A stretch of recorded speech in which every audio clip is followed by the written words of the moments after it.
Forget the live in-studio audience or a hyped-up press conference. The cool way to announce a presidential run is on social media. We're joined now by CNET editor Dan Ackerman. And Dan, let's talk about this. Both Hillary Clinton and Ted Cruz used Twitter to announce that they were running. What does this say about the power and the influence of social media? This seems like it's the new way to do it now. If you don't either announce yourself on Twitter or get up there, at the same time, then you're sort of missing out. Your campaign almost seems old-fashioned right from the very beginning.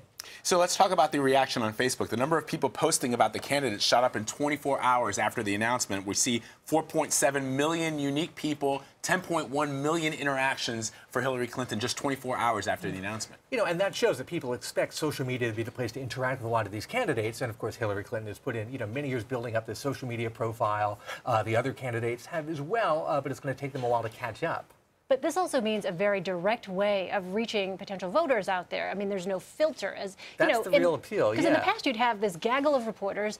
Things would kind of be filtered, for lack of a better word. Well, that's what Twitter is. Right. It's basically, it makes anyone a broadcaster. It's a hot medium, and you get directly, interacted with it rather than a cool medium. You have to go and kind of watch it passively. So you don't have an audience of reporters there. You don't have an audience of supporters there who may not clap at the right time. You don't have to worry about any of that distraction. It's 140 characters. It's hard to say anything really wrong in that short of space. You don't have reporters asking tough questions. Anyway. So what are candidates doing differently that we haven't seen in the past? They've announced on Twitter before, they've used that as a big thing, but I think the difference this cycle is that that is the primary method of doing it, and they're connecting different social media platforms. It's a tweet that sends you to the website, or that sends you to a video on YouTube or another social media platform. They're trying to get that sort of cross-current where they send you from one platform to another and kind of get you locked in there. I mean, couldn't people be periscoping from behind-the-scenes things? I mean, I could foresee a lot of people doing things that are out of the control necessarily of the campaigns.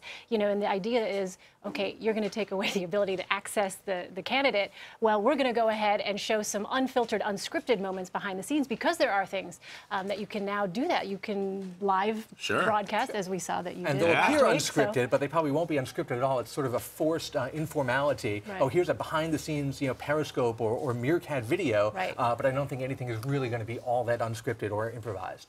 Dan, just real quick, I'm just curious, don't you think, or do you feel that, away from the politics, that there are going to be many technology companies that will want to align themselves with a potential candidate, perhaps even the potential president of the United States? In other words, Periscope or Facebook, you come on, Mr. or Mrs. Candidate, to work with our applications so that we actually get more viewers or more eyeballs on something. I'm sure all these apps have people working with all the different campaigns trying to get them up, but they're not going to pick sides. It's almost like they're trying to get big musicians to use Meerkat versus Periscope. I think there's going to be a lot of competition here to get the biggest names to use your service. All right.